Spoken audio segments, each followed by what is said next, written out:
Kebanyakan orang kan nggak terima. Kebanyakan orang nggak terima. Padahal Rasulullah sendiri yang ngasih tahu penyebab sakit kita itu dosa.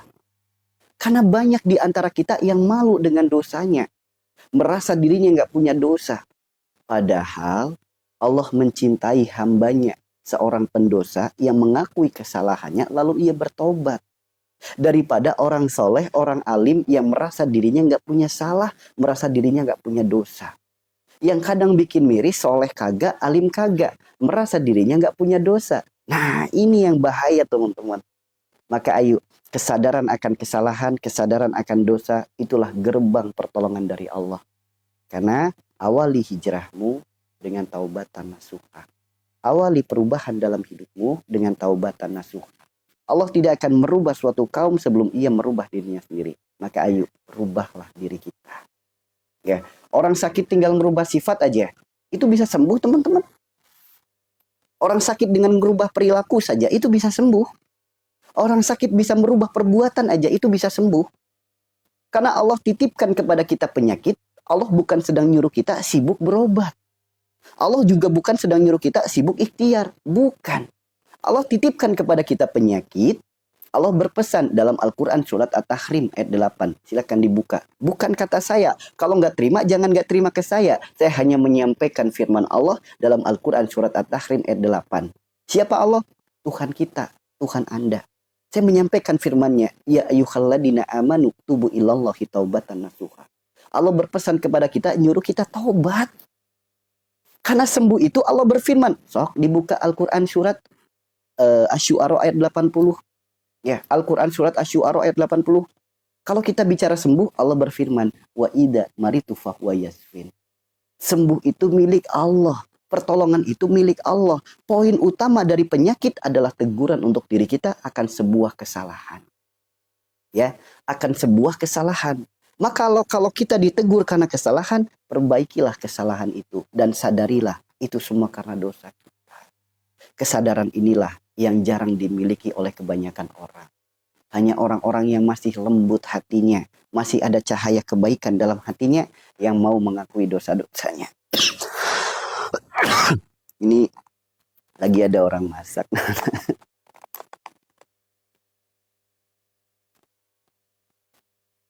Seperti itu ya teman-teman ya.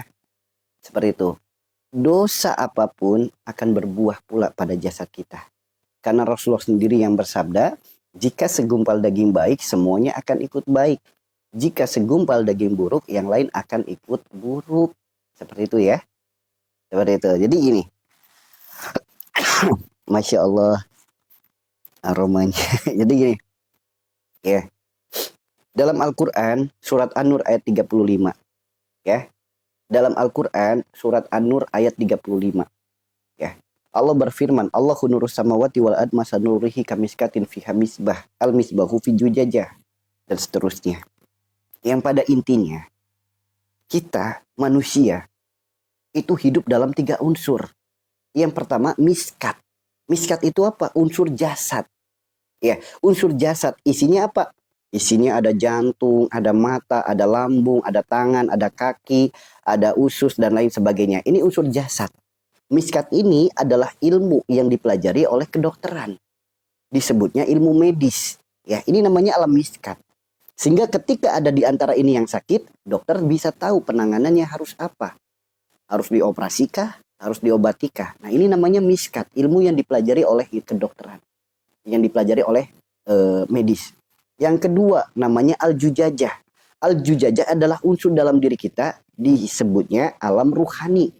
Ada jiwa, akal, hati, dan ruh. Ini di sini teman-teman. Ya, ini di sini. Jadi di dalam jasad kita itu ada namanya ruhani. Nah, di dalam ruhani ada satu lagi namanya alam kolbu. Disebutnya alam misbah. Alam nurani. Nur ilahi, cahaya kebaikan. Rasulullah bersabda, kalau ini baik, maka yang kedua ini baik. Kalau ini buruk, maka yang kedua ini buruk. Nah, ini ya teman-teman. Kalau ini baik, yang ini juga baik. Yang ini buruk, yang ini juga buruk. Kalau jasad kita punya masalah, jasad kita punya penyakit, hayu, bukan hanya sebatas kita obati dengan obat kimia, bukan hanya sebatas kita terapi, bukan hanya sebatas kita minum herbal. Hayu, perkara ruhani juga harus kita perbaiki. Ya, perkara rohani juga harus kita tata. Sebagai contoh ya teman-teman ya, sebagai contoh, ada orang sakit darah tinggi. Dari efek darah tinggi, kadang kepalanya pusing, terkadang kepalanya berat, efek dari darah tinggi. Ya. Dari mana datangnya penyakit darah tinggi? Kalau kita bicara secara medis, boleh jadi karena banyaknya sumbatan pada saraf, sel darah, sehingga darah banyak yang tersumbat. Peredaran darah dan oksigen tidak lancar, ditambah dengan detak jantung yang kencang. Seperti itu ya, kalau penjelasan secara medis. Nah, lantas dari mana? Secara ruhani, sudut pandang ruhani itu dari mana datangnya darah tinggi? Darah tinggi itu disebabkan karena sifat. Karena segala penyakit yang berkaitan dengan darah, penyakit yang berkaitan dengan sifat orangnya. Sifat apa yang bisa menyebabkan penyakit darah tinggi? Disebutkan dalam kitab Thorikus Shifa. Namanya yaitu sifat tinggi hati.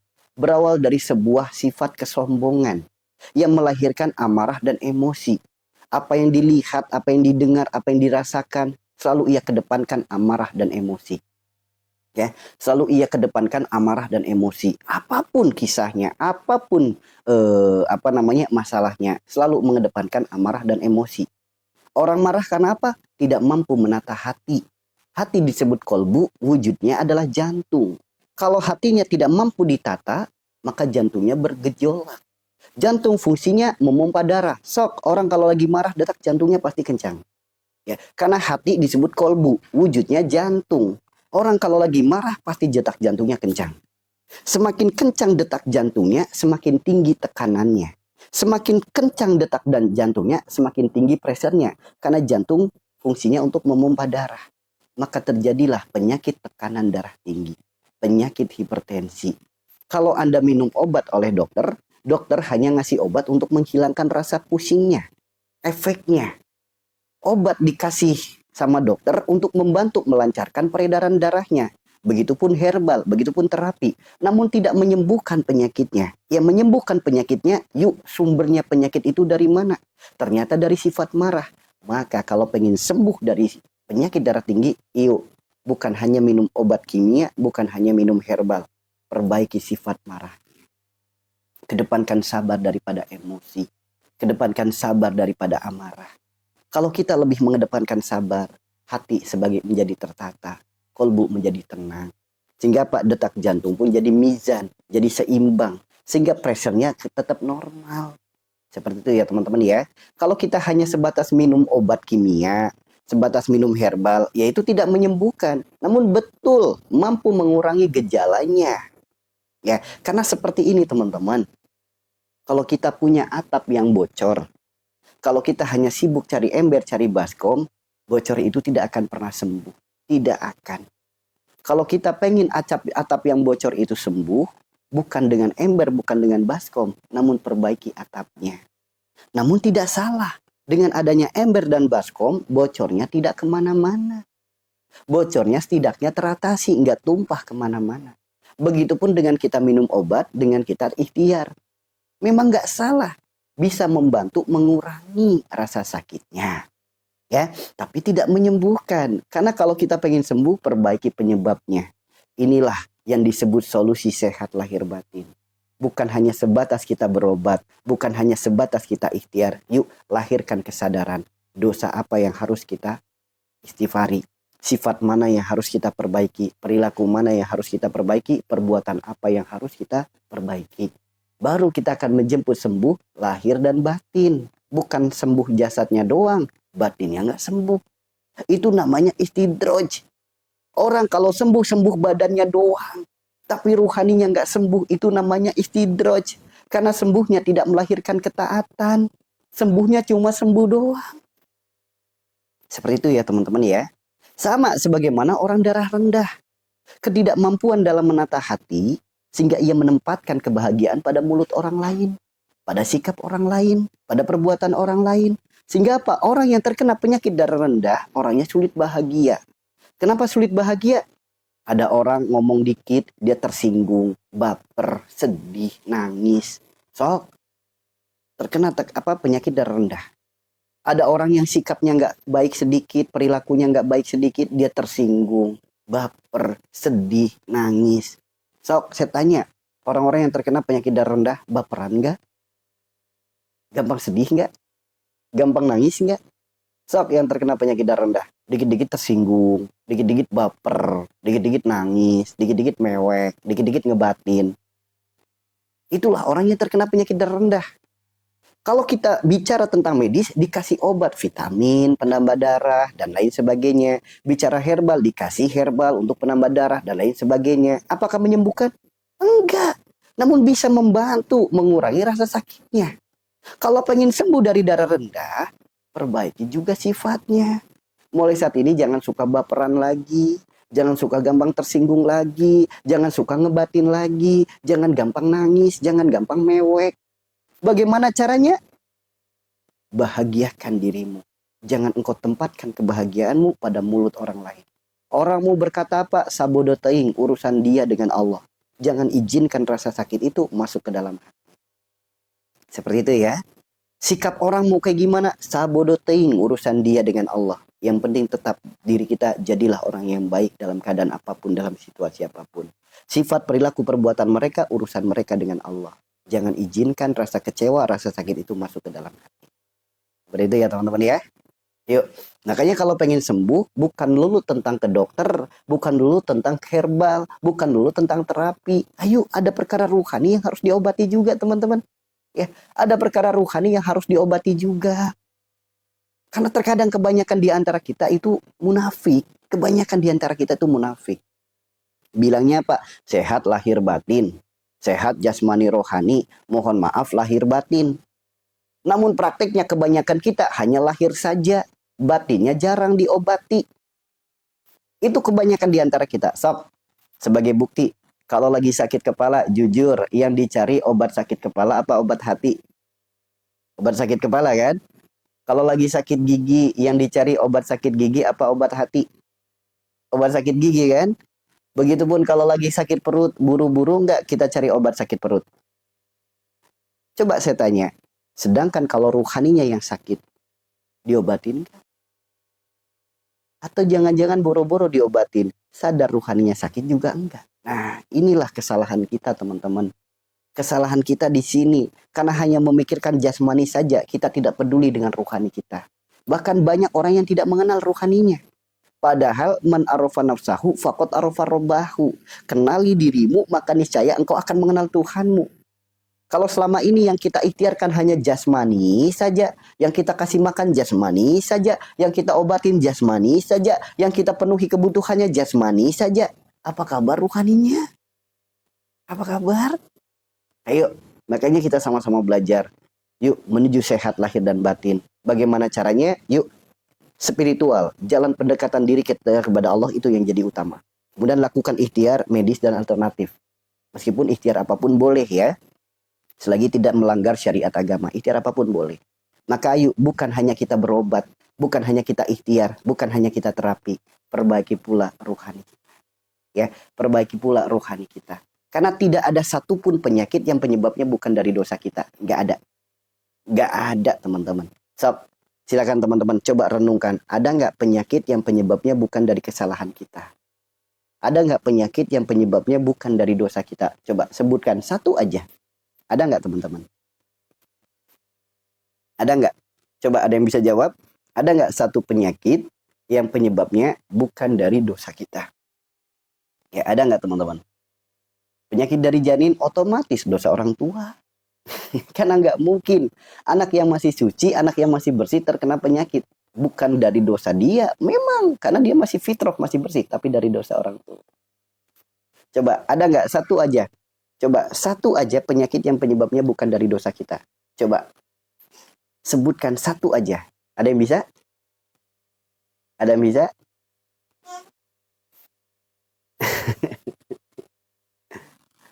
Nggak ada kan? Nggak ada penyakit yang penyebabnya bukan dari dosa kita. Nggak ada. Sekarang, pikun. Oke. Pikun. Saya tanya, dari mana datangnya penyakit pikun? Enak banget kan jawabannya, faktor usia. Belum tentu. Yang masih muda banyak juga yang pikun. Lantas dari mana datangnya penyakit pikun? Ingat, Rasulullah bersabda, tidaklah Allah titipkan penyakit, melainkan Allah gugurkan dosa. Adanya sakit karena adanya dosa. Gerbang daripada dosa adalah sifat perilaku perbuatan. Jadi kalau ada orang yang terkena masalah pikun pun pasti karena ada sifat, ada perilaku, ada perbuatan sebagai penyebabnya. Lantas dari mana penyebab orang bisa pikun? Dari mana penyebab orang jadi gampang lupa? Disebutkan dalam kitab Thorikus Syifa. Apa kabar di masa lalunya? Begitu datang panggilan sholat, buru-buru apa diabaikan? So, begitu datang panggilan sholat, buru-buru apa diabaikan? Itu yang pertama. Yang kedua, apa kabar ketika bangun tidur? Begitu buka mata, ucapkan rasa syukur dulu atau mengeluh atau berpikir dunia dulu. So, teman-teman. Ya, karena gini, penyebab orang pikun secara medis ya, secara medis dulu. Adanya apa? Faktor usia. Kemudian apa? Saraf motoriknya tersumbat sehingga peredaran darah oksigen gak lancar, sehingga membuat dirinya di luar alam bawah sadar. Nah, banyak seperti itu. Kemudian lihat lagi teman-teman. Bangun tidur. Ada nggak yang punya kebiasaan bangun tidur baru buka mata langsung berdiri? Ada nggak? Ada nggak bangun tidur buka mata langsung berdiri, langsung panik buru-buru ke kamar mandi? Ada nggak? Kalau ada yang seperti itu, yuk siap-siap nanti akan pikun teman-teman. Kenapa? Hal-hal seperti itu tidak baik teman-teman. Karena diajarkan dalam kitab Syama'il Muhammadiyah. Rasulullah ketika bangun tidur, buka mata dulu. Jangan berdiri. Pastikan kesadaran kita penuh dulu. Kalau bahasa orang mah, biar nyawanya ngumpul dulu. Gitu ya. Kesadaran kita penuh dulu. Kalau kesadaran kita udah penuh, ikuti cara Rasulullah. Ucapkan rasa syukur. Makanya diajarkan doa, kalimat syukur ketika bangun tidur. Kenapa? Allah masih berikan kita kesempatan hidup. Allah masih kisah nafas yang gratis. Allah masih bisa Allah masih titipkan kita kedip mata gratis. Banyak di luar sana bangun tidur nafasnya bayar. Kita nafasnya masih gratis. Makanya sebagai bentuk rasa syukur karena dihidupkan lagi, maka berdoa, ya Allah jadikanlah hari ini menjadi hari yang terbaik untuk diri hamba. Nah, kita doa seperti itu. Begitu kita munculkan kesadaran, baru kita beraktivitas, mau ke kamar mandi, mau apa, terserah. Tapi bangun tidur kok langsung berdiri, sok, siap-siap nanti. Minimal apa? Gampang lupa dulu awalnya. Ya, nanti ujung-ujungnya jadi pikun. Itu yang pertama, kebiasaan buruk. Karena kalau kita hidup ikutin teladan Rasulullah, itu bikin kita sehat lahir batin, teman-teman. Rasulullah bangun tidur nggak langsung buru-buru berdiri. Duduk dulu, bucek-bucek mata dulu, ucapkan rasa syukur sambil ngusap badan. Ya, tertulis dalam kitab Syama'il Muhammadiyah. Sedangkan kalau orang bangun tidur kok langsung berdiri, langsung buru-buru, sok, pelan-pelan kesadarannya akan berkurang. Sehingga Pak, daya ingatnya berkurang, nanti akan muncul hal-hal yang tidak baik seperti tadi. Oke? Seperti itu ya. Artinya kalau orang yang sudah tua tidak pernah sakit, itu artinya dosanya sedikit. Bukan seperti itu. Pahami tentang istidroj. Pahami tentang istidroj. Istidroj itu apa? Kita dikasih sehat, sehatnya tidak melahirkan ketaatan, itu namanya istidroj. Kita dikasih harta, hartanya tidak melahirkan ketaatan, itu namanya istidroj. Kita dikasih apa namanya? Dikasih jabatan, jabatan kita tidak melahirkan ketaatan, itu namanya istidroj. Ya ini makanya Pak, pemahaman-pemahaman ini yang jarang diketahui oleh banyak orang. Ketika Rasulullah bersabda semua penyakit penyebabnya dosa, ketika ada orang sehat merasa dirinya nggak punya dosa, salah cuy, bukan seperti itu. Ya, bukan seperti itu pola pikirnya. Kalau ada orang tua kok nggak sakit-sakit, boleh jadi istidroj. Sehatnya tidak melahirkan ketaatan. Dan harus dipahami, sakit itu ada 3. Yang pertama ujian, yang kedua teguran, yang ketiga azab atau musibah. Ibadahnya rajin, sodako, puasa, baca Al-Quran, semuanya rajin. Hablum minannasnya semuanya baik, dikasih sakit. Ini namanya ujian. Ya, ada lagi orang ibadahnya bagus, sodakohnya rajin, hablum minannasnya bagus, nggak ada punya musuh, nggak ada punya masalah dengan siapapun. Tapi kadang suka melakukan kesalahan, dikasih sakit, namanya teguran. Ya, yang ketiga, sholatnya jarang-jarang, sholatnya boro-boro, sekali sholat buru-buru. Ya, sodakoh jarang, baca Quran nggak pernah, zikir malam, sholat malam ini nggak pernah. Silaturahim banyak masalah, dengan saudara banyak masalah, dikasih sakit, musibah atau azab. Ya, tinggal kitanya dulu. Makanya hayu dalam memaknai sebuah ilmu, jangan dengan kacamata dunia, pakailah kacamata iman. Seperti itu ya teman-teman ya.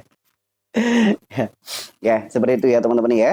Seperti itu. Dan lihat ketika kita tadi ya, lanjut pertanyaan yang tadi, ketika ada orang yang pikun.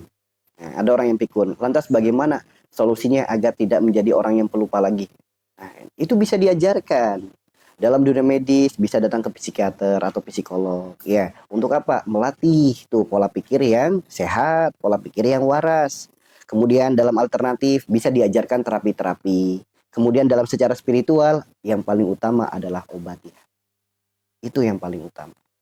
Jadi kita mau ikhtiar medis, mau ikhtiar alternatif, boleh-boleh saja. Namun yang paling utama, spiritual kita harus diobati. Hatinya harus diobati. Makanya kalau pengen daya ingatnya kuat, begitu datang panggilan sholat, segerakan. Jangan tunggu nanti, jangan diabaikan. Oke? Seperti itu ya. Ketika mendengar kalimat Rasulullah diucapkan, segeralah jawab dengan sholawat. Seperti itu ya. Karena hal-hal seperti itu bisa membuat diri kita jadi daya ingatnya kuat. Sob, ketika disebut nama Nabi Muhammad, sob, seketika menjawab dengan sholawat, berarti daya ingatnya kuat. Tapi menjawab dengan sholawatnya nggak dijawab, sob, berarti daya ingatnya rendah. Bahkan bisa jadi penyebab pikun. Dari sini paham teman-teman? Ayo, makna sebuah kehidupan itu bukan dulu tentang kita makan dan minum, kawin, mati. Bukan hanya sebatas itu. Ya, karena ilmu Allah, andaikan lautan sebagai tintanya, pohon sebagai penanya, 7 lautan tinta tidak akan pernah cukup untuk menulis ilmu-ilmu Allah. Ya. Seperti itu ya. Nah, itu seperti itu. So, itu kalau secara spiritual, secara rohani, cara ngobatinya. Kalau secara medis, otomatis medis lebih paham lagi. Dikasih obat-obat, dikasih terapi, kemudian kita ke psikiater atau psikolog. Itu kalau secara medis. Secara kalau terapi, bagaimana cara melatihnya? Banyak. Salah satunya dengan senam jari. So, teman-teman bisa ikhtiar senam jari saja. Itu bisa bikin daya ingat kita jadi kuat. Contoh, senam jari seperti ini teman-teman. Ada yang bisa? Ada yang bisa? Ini bisa bikin daya ingat kita jadi kuat. Ya, ini senam jari namanya. Makanya ikhtiar apapun banyak sebetulnya. Namun tetap yang paling utama adalah spiritual. Yang paling utama. Bisa nggak teman-teman kayak gini? Nah, bahkan anak kecil diajarkan kayak gini, bisa bikin anaknya jadi cerdas. Ya, ini namanya senam jari. Ya, kemudian lihat seperti ini. Bisa kayak gini? Ini namanya senam jari. Namanya senam jari. Untuk apa sih? Mengaktifkan saraf motorik. Menyeimbangkan antara otak kanan dan otak kiri. Sehingga apa? Menjadikan daya ingatnya kuat. Menjadikan anak jadi cerdas. Menjadikan orang jadi cekatan. Itu seperti itu teman-teman. Jadi tinggal kita ikhtiarnya mau yang mana? Itu teman-teman. Ya, paham di sini? Paham di sini? Paham nggak di sini? Jadi sakit itu bukan dulu tentang apa obatnya, bukan apa terapinya. Yang paling utama bagaimana cara memperbaikinya. Tuh ya. Bagaimana cara memperbaikinya? Kalau berobat salah, enggak, silakan ke rumah sakit. Terapi boleh, silakan datang terapi. Namun yang paling utama perbaiki penyebabnya. Seperti itu ya. Sok, teman-teman bisa kayak gini aja. Sok, bukan hanya bikin kita daya ingatnya jadi kuat, bahkan bisa bikin kita bahagia. Sok, bisa nggak kayak gini? Bisa nggak? Sok. Itu. Bahkan terapi yang saya terapkan kepada orang-orang yang gangguan jiwa atau gangguan mental. Kepada pasien-pasien yang datang ke tempat kami, salah satunya saya ajarkan terapi seperti ini. Kenapa? Bikin orang bahagia loh. Sok, teman-teman langsung ketawa kalau terapi kayak gini. Ya, terapi kayak gini teman-teman bisa ketawa. Sok. Ya, seperti itu ya. Kalau bicara terapi banyak sekali teman-teman. Dengan kayak gini juga bisa membantu otak kanan dan otak kiri agar balance, agar seimbang, saraf motoriknya agar bagus. Bisa nggak? Ya. Ya, seperti itu ya. Makanya gini teman-teman. Ikhtiar apapun diperbolehkan. Namun, sembuh itu bukan dari ikhtiar. Sembuh itu dari ridho Allah. Kalau Allah ridho menyembuhkan penyakit kita, ikhtiar apapun pasti diberikan kemudahan. Nah, ini yang harus kita pegang teguh. Ya, yang harus kita pegang teguh itu yang ini. Sembuh itu bukan karena obat kita. Sembuh itu bukan karena ikhtiar kita. Sembuh itu karena ridho Allah. Jika Allah sudah menghendaki kita sembuh, berobat apapun bisa jadi jalan sembuhnya. Ikhtiar apapun bisa jadi jalan sembuhnya. Seperti itu ya teman-teman ya. Ya. So, jadi seperti itu. Bahkan gini teman-teman. Orang lagi stres, banyak pikiran nih. Orang lagi kalut pikirannya. Sok, latih kayak gini aja. Ini bisa membantu teman-teman mengurangi apa? Kalutnya. Sok, bisa nggak tangannya kayak gini? Kayak gini. Bisa nggak? Ya. Sorry. Sorry itu ya. Makanya hayu, sakit itu bukan dulu tentang apa obatnya. Sakit itu bukan dulu tentang apa terapinya. Ya, sakit itu bagaimana cara kita memperbaiki penyebabnya. Apa sih penyebabnya? Rasulullah bersabda, dosa penyebabnya. Gerbang daripada dosa itu apa? Sifat, perilaku, perbuatan. Maka sambil kita perbaiki sifat kita, sambil kita perbaiki perilaku kita, sambil kita perbaiki perbuatan kita, tingkatkan hubungan kita dengan Allah. Nah, sambil kita ikhtiar, berobat ke dokter atau datang ke terapi, itu sifatnya ikhtiar. Nomor 2, ya. Nomor 1, kesadaran akan kesalahan. Kalau kita sadar dulu dari kesalahan, kita perbaiki hubungan kita dengan Allah, ikhtiar kita nomor 2. Karena jika Allah sudah menghendaki sembuh, andaikan sembuh kita harus dengan obat, Allah yang akan membimbing langkah kaki kita berjumpa dengan obat yang terbaik. Kalau Allah sudah menghendaki sembuh, andaikan sembuh kita harus dengan terapi, harus dengan dokter, harus dengan kiai, harus dengan ustadz, harus dengan herbal. Apapun jalan sembuh kita, Allah yang akan membimbing langkah kaki kita untuk berjumpa dengan yang menyembuhkan. Seperti itu ya. Karena jika Allah sudah menghendaki sembuh, 1 butir nasi saja bisa jadi jalan sembuh. Jika Allah sudah menghendaki sembuh, seteguk air putih aja bisa jadi jalan sembuhnya. Menciptakan langit tanpa tiang saja Allah mampu, apalagi hanya menyembuhkan penyakit kita. Mudah bagi Allah. Tidak ada yang mustahil jika Allah sudah ikut andil. Seperti itu ya teman-teman ya. Maka lahirkan kesadaran ini. Kesadaran sakitku karena dosaku. Ya, seperti itu ya teman-teman ya. Pokoknya udah. Penyakit apapun, jadikan pijakan anak tangga untuk kita lebih dekat kepada Allah. Kita perbaiki sifat perilaku perbuatan kita yang tidak baik. Nah, nanti sembuh penyakitnya, teman-teman. Ya, ya teman-teman, mohon maaf. Yang di room ini saya matikan dulu. Nanti saya nyalakan lagi ya. Yang di room ini ya. Kita live di 2 akun. Ini akun yang kedua, ini akun yang pertama. Nah, akun yang pertama saya matikan dulu. Jangan lupa di follow. Nanti kita gabung lagi ya.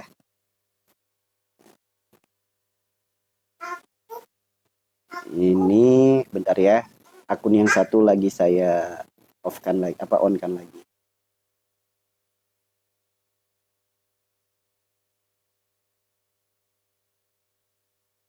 Nah, karena di TikTok itu apa ya? Tidak semua orang itu suka dengan apa yang kita sampaikan.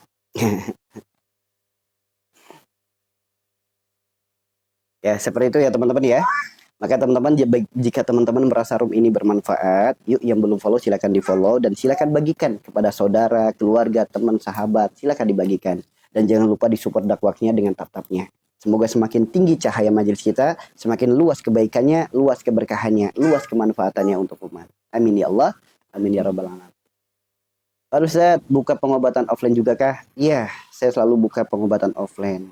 Ya, itu buka setiap hari. Libur di hari Selasa, hari Sabtu setengah hari.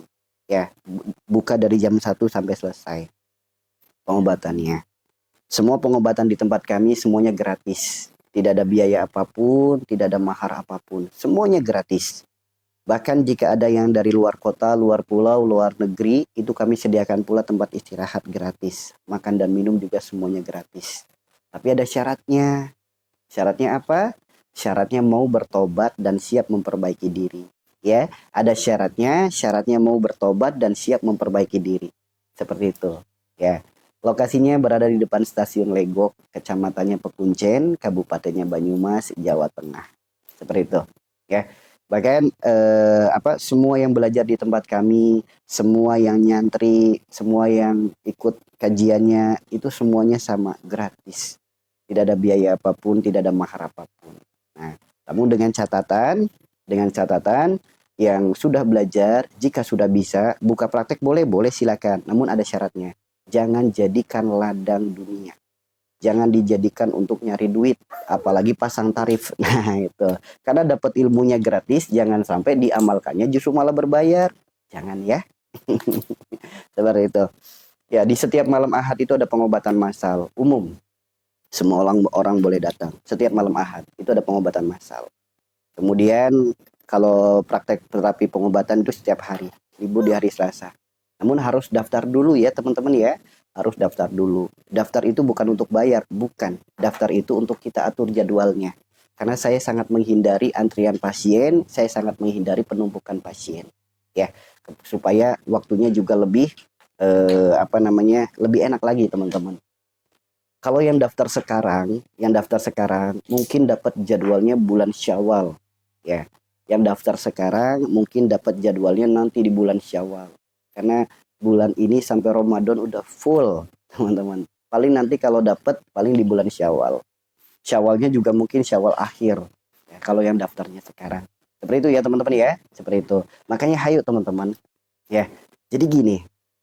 Perkara sembuh itu ya, perkara sembuh. Oh ya, bagi yang daftar silakan bisa kirim pesan atau hubungi admin kami atas nama Mimi Uti. Silakan bagi yang mau daftar.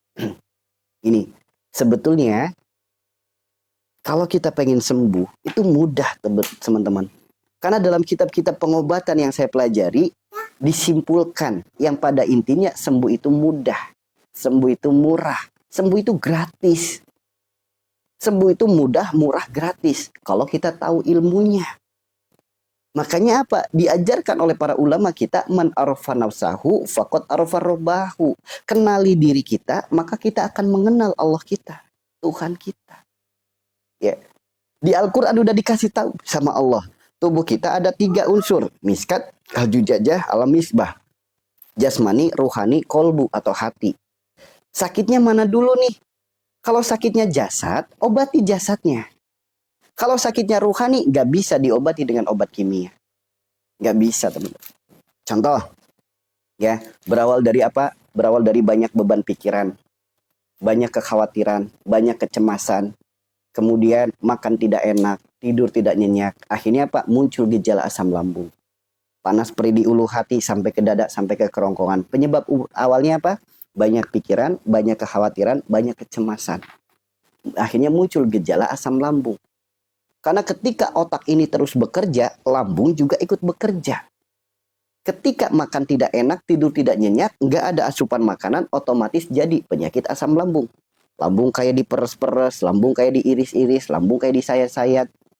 Pikiran datang lagi, masalah datang lagi, beban hidup datang lagi. Akhirnya lambungnya iritasi. Dari iritasi lambung, lambung jadi membengkak. Membengkaknya lambung mengganggu ruang gerak jantung. Terjadilah penyakit GERD. Sakit dada sebelah kiri, ulu hati sampai tembus ke belikat. Ya, dari penyakit GERD otomatis apa? Jantung sakit, jantung disebut kolbu, kolbu disebut hati, jantungnya sakit, jantungnya terganggu, jantungnya berdebar-debar, kolbunya jadi ikut masalah. Jantung berdebar-debar, hatinya jadi gelisah. Sob, yang terkena penyakit GERD seperti itu enggak? Jantungnya berdebar-debar, hati gelisah. Pikiran kemana-mana, kekhawatiran, kecemasan, dan lain sebagainya terus menghantui. Sehingga muncul pikiran jadi was-was, kekhawatiran jadi was-was, ketakutan jadi was-was, apapun masalah jadi was-was. Sedangkan was-was datangnya dari setan. Setan diciptakan dari api. Yang namanya api takut dengan angin, takut dengan air, takut dengan dingin. Nah, orang yang terkena penyakit asam lambung kebanyakan takut kipas angin, takut sama angin, takut sama dingin. Kalau mandi harus pakai air hangat. Kemudian kalau keluar rumah harus pakai jaket, kaos kaki, bertemankan dengan fresh care, minyak angin, dan lain sebagainya. Karena takut sama dingin. Dan orang yang terkena penyakit ini jadi jarang mandi. Kenapa? Karena takut air. Padahal Rasul bersabda, kebersihan sebagian daripada iman. Nah, orang yang jarang mandi akhirnya lemah imannya. Sehingga apa? Hidupnya dipenuhi dengan kegalauan. Hidupnya dipenuhi dengan ratapan. Ketika dikasih nasihat, muncul sifat lalat. Apa itu sifat lalat? Dikasih tahu bunga lebih wangi daripada sampah, dia tetap membeli sampah. Dikasih nasihat, bukannya dia terima, dia tetap beralibi. Ngomong mah gampang, soalnya kamu nggak ngerasain penyakitku seperti apa. Ngomong mah gampang, soalnya kamu nggak tahu sakitku seperti apa. Nggak ada di muka bumi ini yang ujian hidupnya lebih berat dari saya. Nggak ada yang cobaannya lebih berat dari saya. Muncul nggak perasaan seperti itu kalau dapat nasihat? Tuh teman-teman, kira-kira perasaan-perasaan seperti itu penyakit jasmani apa penyakit rohani? Ya. Nanti pikiran jadi nggak karuan, segala macam ditakuti, takut segala hal. Kemudian muncul 1001 sensasi, akhirnya terkenalah penyakit yang sudah diwanti-wanti oleh Rasulullah, namanya penyakit wahan. Berawal dari ubud dunia, berujung pada takut mati. Secara medis namanya anxiety. 1001 sensasi yang dirasakan. Tiap hari gelisah, takut mati. Tiap hari banyak pikiran, takut mati. kadang kepala keliengan, nafas pendek, detak jantung hilang, pundak sakit, punggung sakit, badan pegel-linu, badan makin kurus, perutnya sakit, perut kayak diperes-peres, BAB berdarah, iritasi lambung, kaki gemetar, keringat dingin, badan sempoyongan. Itu efeknya ke dalam jasad. Padahal penyebabnya dari pikiran. Namun ketika dikasih tahu jangan banyak mikir, semua orang ya pasti mikir. Nah itu, dikasih kebaikan, dia bantah dengan kekerasan. Ya, dengan sifat-sifat keras. Makanya wajar kalau penyakitnya sulit sembuh. Berobat kemana-mana, seakan gak ada hasil. Ditambah lagi kalau sudah terkena anxiety. Di perut gerak-gerak, ke rumah sakit gak ada penyakitnya. Dianggapnya santet, dianggapnya sihir, dianggapnya guna-guna. Padahal itu gas perut. Ya betul, nggak ada penyakitnya dalam medis. Namanya gas, nggak bisa dideteksi. Ya, seperti itu ya teman-teman ya. Ada lagi orang komentar, perasaan kita saja itu bro, mana ada seperti itu. Belum ngerasain anxiety.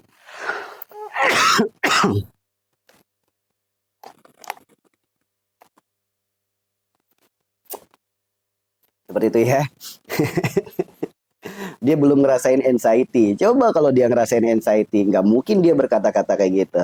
Ya, karena orang anxiety itu rasa sakitnya sulit dipahami oleh kebanyakan orang sehat. Ya, sulit. Bahkan tidak sedikit orang yang sehat menganggap orang anxiety orang sakit jiwa. Tuh, karena dia nggak tahu orang anxiety. Dia tidak memahami orang anxiety. Ya, ya semoga Anda nggak pernah ngerasain penyakit kayak gini. Ya. Ya kalau udah ngalamin anxiety baru tuh tiap hari. Ya, udah. Dah, jangan diterusin, biarin. Karena dia nggak tahu. Namanya orang nggak tahu berarti nggak salah, teman-teman. Dah, biarin. Ya. Kemudian datang ke rumah sakit. Kata dokter nggak ada penyakitnya. Padahal yang dirasakan 1001 sensasi. Tuh teman-teman. Namun ketika dokter bilang nggak ada penyakitnya, justru malah pola pikirnya buruk. Dia buang. Itu udah nggak boleh. Ya, pola pikirnya buruk. Ya, menganggap dirinya terkena santet, sihir, dan guna-guna. Ya, seperti itu ya teman-teman ya. Ya, kadang nggak dipungkiri di perut ada yang gerak-gerak dan lain sebagainya. Ya, ya seperti itu ya teman-teman ya. Makanya udah. Ya memang bagi orang yang tidak memahami anxiety dianggapnya penyakit ini aneh. Padahal penyakit ini udah diwanti-wanti oleh Rasulullah 1400 tahun yang lalu. Barakallah. Nah, bagaimana jalan sembuhnya nih bagi orang-orang yang terkena anxiety?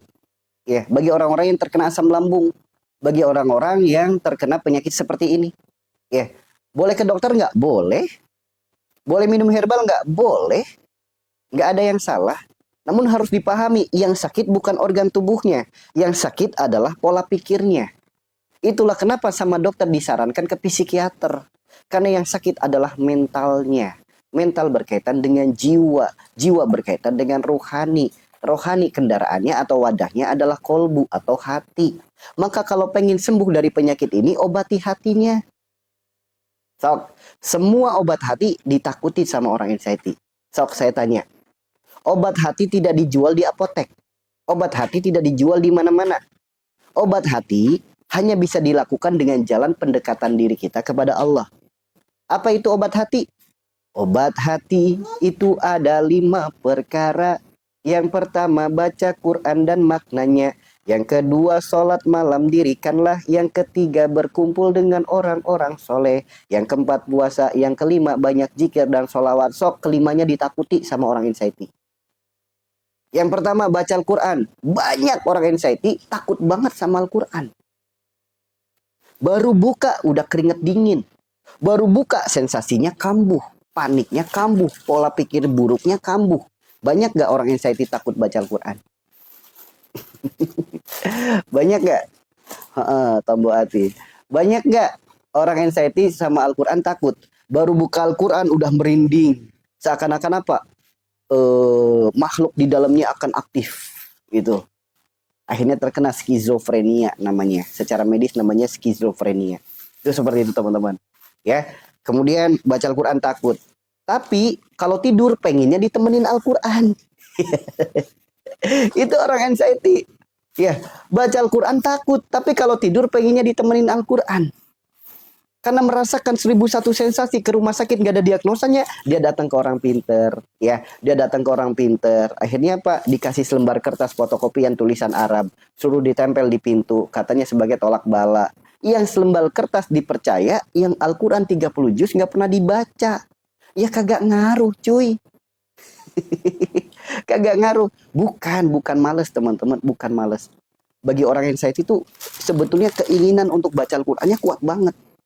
Tapi ada perasaan, ada rasa yang dia sendiri tidak bisa mengalahkannya. Bukan cenderung ke malasnya, bukan sebetulnya, bukan. Karena sensasinya aja yang luar biasa. Nah, seperti itu ya teman-teman ya. Saya tanya nih, orang yang takut baca Al-Quran, yang harus diobatin ruhaninya apa lambungnya?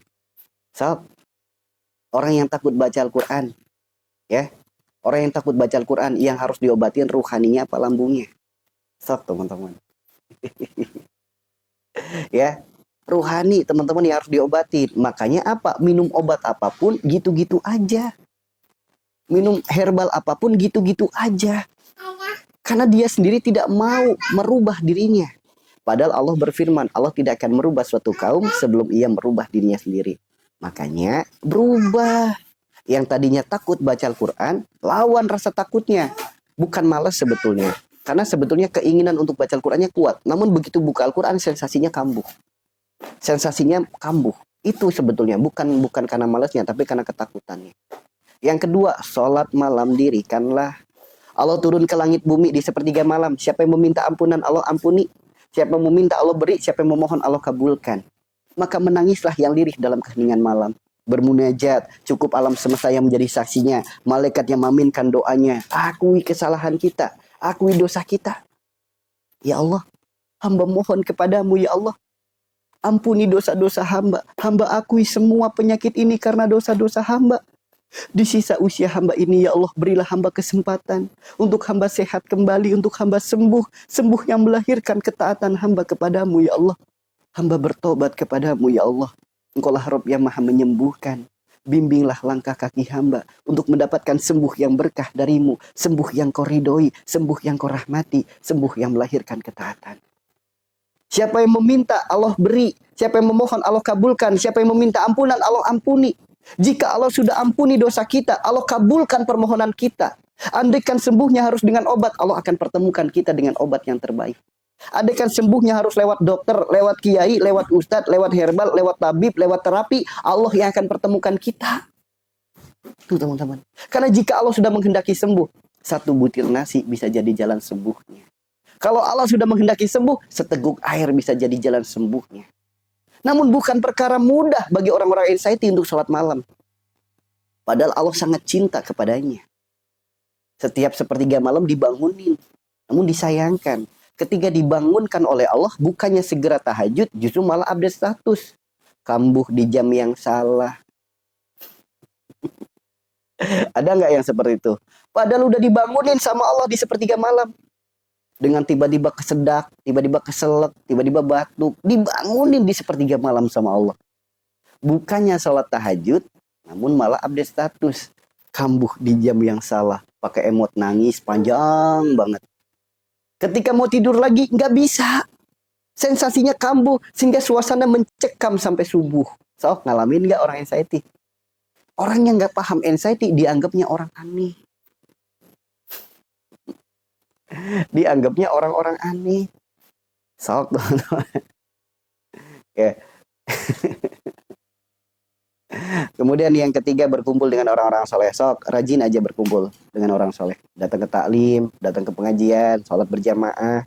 Sok, rajin aja. Insya Allah sembuh penyakitnya. Bukan perkara mudah. Orang anxiety suruh datang ke taklim. Emang berani?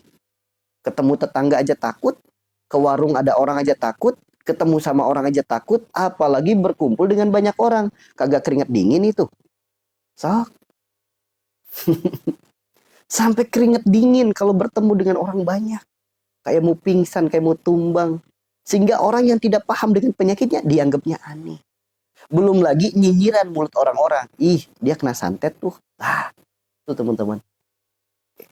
Sok segala obatnya, segala jalan sembuhnya ditakuti semuanya. Yang ketiga, berkumpul dengan orang-orang soleh, dia malah takut datang ke taklim, takut datang ke pengajian. Seperti itu teman-teman. Ya, maka mulai saat ini sok rajin silaturahim dengan tetangga, dengan keluarga. Silaturahim itu apa? Mempererat persaudaraan. Bukan untuk menggibah, bukan untuk menceritakan keluh kesah kita, bukan. Silaturahim mempererat persaudaraan. Berkunjung, bersapa, saling mendoakan, saling menasihat-nasihati tentang kebaikan, bukan untuk berkeluh kesah. Oke? Apalagi untuk menggibah. Ya, jangan cuy. Seperti itu ya. Yang keempat, puasa. Itu jalan sembuhnya. Ya, itu jalan sembuhnya. Karena apa? Orang ketika berpuasa, organ tubuh istirahat bekerja. Mereka memperbaiki dirinya. Secara medis namanya detox, mengeluarkan kotoran dan penyakit. Itulah kenapa orang berpuasa aroma mulutnya bau. Namun, mereka takut untuk berpuasa. Mereka beralibi, gimana mau puasa? Telat makan dikit aja asam lambungnya kamu. Kata dokter setiap 3 jam nggak boleh telat makan. Ketaatan apa perintah dokter ditaati, ketaatan perintah Allah ditakuti. Lah kagak aneh orang kayak gitu. Sok, suruh puasa takut kan? Takut. Tapi perintah dokter ditaati. Perintah dokter ditaati, ketaatan perintah Allah ditakuti. Karena apa? Imannya lemah. Bagi yang nggak paham, dianggapnya orang aneh. Yang kelima, banyak zikir dan sholawat. Hidup akan bahagia kalau segala masalah kita zikirkan, bukan kita pikirkan. Karena hidup kebanyakan mikir, hidupnya akan jadi banyak masalah. Karena otak kita punya kapasitas. Kalau tiap hari dipakai untuk mikir, lama kelamaan overload, akhirnya konslet. Jadi apa? Jadi orang jiwa, sakit jiwa. Tuh, makanya Pak, orang semakin banyak pikir, semakin banyak pikir, kehidupannya jadi semakin aneh. Sok, burung ditakutin, datang pagi takut, datang siang takut, datang malam takut, bahkan dengar suara tolelot, tolelot, takut. Dengar suara tahu bulat digoreng dadakan, takut. Dengar suara ambulan, takut. Sok teman-teman, kenapa? Orang kalau udah banyak pikiran, otaknya jadi overload. Sehingga Pak, konslet, segala apa ditakuti. Ngalamin gak teman-teman? Ngalamin nggak? Ada nggak di sini yang takut suara burung? Malam-malam takut suara burung. Ada nggak yang takut dengar orang ketawa? Sok. Semuanya ditakutin.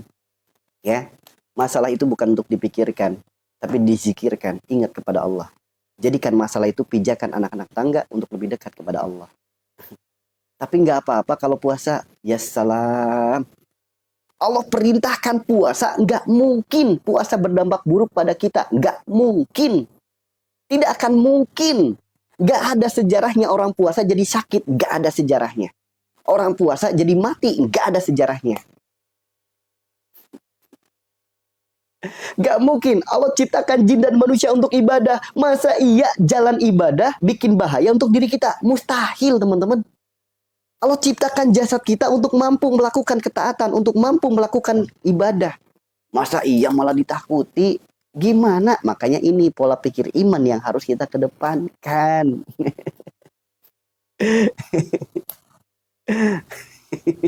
Seperti itu ya. Sok, saya tanya yang udah sembuh, puasa langsung sembuh nggak? Sok, ya udah sembuh, puasa langsung pada sembuh nggak? Nggak mungkin ketaatan jadi marah bahaya, nggak mungkin lah. Allah nggak punya sifat jahat. Ya, kenapa perintah dokter ditaati, ketaatan perintah Allah ditakuti? Kalau bukan lemah iman, apa coba jawabannya? Itu ya teman-teman ya. Saya ngalamin asam lambung. Dengan puasa sembuh, alhamdulillah. Udah ribuan orang dan pasti sembuh ketika berpuasa. Pasti. Nggak mungkin Allah ingkar dengan janjinya. Nggak mungkin lah. Nah, ini tadi disebutkan.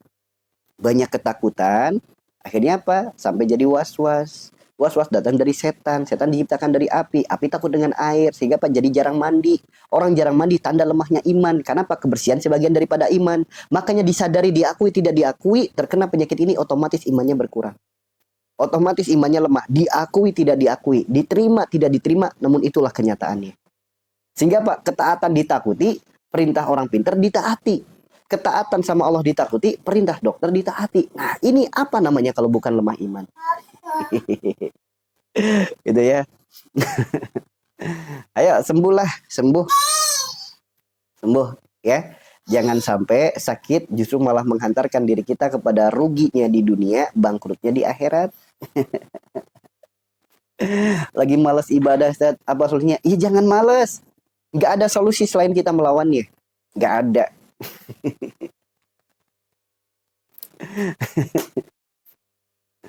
Sebenarnya karena unik gitu. Kalau kita membahas tentang penyakit itu unik. Makanya Pak, butuh kesadaran bahwasanya sakitku karena dosaku. Barokallah Mama Jena, barokallah. Semoga Allah limpahkan kebaikan keberkahan untuk diri Anda. Ya, seperti itu ya teman-teman ya. Iya, karena gini teman-teman.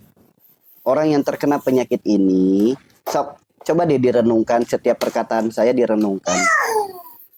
Setiap kali ada pikiran, jadi was-was. Setiap kali ada kekhawatiran, jadi was-was. Setiap kali ada yang direnungkan, jadi was-was. Setiap kali ada yang dirasakan, jadi was-was. Was-was datangnya dari setan. Barokallah utuh kurihing. Was-was datangnya dari setan. Setan itu diciptakan dari api. Ya, api takut dengan air, angin dan dingin. Sok, orang takut dengan air berarti jadi jarang mandi. Rasulullah bersabda, kebersihan sebagian daripada iman. Orang yang jarang mandi sama saja dia nggak suka dengan kebersihan. Berarti apa? Imannya lemah. Sehingga apa? Segala ketaatan berkurang. Baca Al-Quran jadi males. Baca Al-Quran jadi takut. Kemudian sholat malam takut, zikir malam takut. Saya tanya, orang yang takut dengan ketaatan, orang yang malas dengan ketaatan, yang harus diobatin rohaninya apa lambungnya? Sok saya tanya teman-teman, orang yang takut dengan ketaatan, orang yang malas dengan ketaatan, yang harus diobatin lambungnya apa rohaninya? Rohani kan? Makanya kalau hanya sebatas minum sagutani tiap hari, kira-kira sembuh nggak? Itu lambung apa kuah seblak? Itu lambung apa kuah cilok? Isinya air aci semua tiap hari. Minum air aci mulu tiap hari. Air aci itu lengket teman-teman. Ya, air aci itu lengket. Usus jadi lengket. BAB jadi berdarah. Karena yang harus disembuhkan bukan lambungnya, melainkan mentalnya, ruhaninya.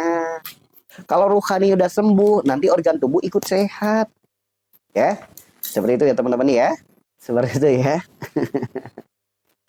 Kalau anak sering radang, amandel, obatnya apa? Bukan untuk diobati. Ya gini teman-teman. Kenapa setiap kali ada pertanyaan apa obatnya, saya selalu menjawab bukan untuk diobati. Karena saya bukan dokter, jadi bukan kapasitas saya untuk memberikan info tentang obat. Nah, anak kecil sering terkena amandel, anak kecil sering terkena radang. Amandel dan radang wilayah dibawa di leher. Leher disebutnya batas antara dunia dan akhirat. Adanya kita di dunia, kita dilahirkan oleh orang tua kita. Adanya kita di akhirat, kita meninggalkan warisan, yaitu anak keturunan kita. Sok, adanya kesalahan kita kepada anak. Apa sih kesalahan kita? Sering berantem di depan anak. Kita sering berantem dengan pasangan kita di depan anak. Sok, anaknya amandel, anaknya radang tenggorokan, anaknya jadi sakit-sakitan. Sok, teman-teman. Kita sering berantem nih dengan pasangan kita di depan anak. Sok, anak kita tahu kita lagi berantem. Sok, anaknya langsung radang. Bahkan sampai amandel. Sok, teman-teman. Lantas bagaimana jalan sembuhnya? Bagaimana jalan sembuhnya? Saya live biasanya kalau jam waktu Indonesia Barat jam 6 pagi. Kalau sekarang lagi di Kalimantan, saya mau mulainya tadi jam 7. Ya. Saya tanya teman-teman. Saya tanya nih teman-teman ya. Bagi teman-teman yang punya anak, masalahnya amandel, sering berantem nggak Anda dengan pasangan Anda? Berantemnya di depan anak. Sering nggak? Ya. Ya. Karena kalau kita sering berantem dengan pasangan, apalagi berantemnya perkara maaf, sesuatu yang masuk ke mulut itu apa? Makanan, berkaitan tentang rizki. Sok, teman-teman. Ya, ini kalau kita bicaranya dari alam al-jujajah. Kalau dari alam miskat, alam jasad, dokter bisa menjelaskan adanya radang dan lain sebagainya. Itu kalau secara miskat. Secara al-jujajah, dari ruhani kita, dari mana penyebabnya penyakit amandel secara ruhani? Seringnya berantem di depan anak. Seperti itu teman-teman. Ya. Eh, Nah, kemudian secara kolbu, bagaimana jalan sembuhnya? Yuk, saling minta maaf dan memaafkan antara Anda dengan pasangan Anda. Berpelukanlah di depan anak. Saling minta maaf dan memaafkan. Anda pelukan di depan anak. Sok, anaknya melihat Anda bahagia, anaknya melihat Anda akur, langsung mengecil amandelnya, langsung sembuh radang tenggorokannya. Kalau nggak percaya, buktikan. Kalau nggak percaya, buktikan. Ya, Dek, itu tuh.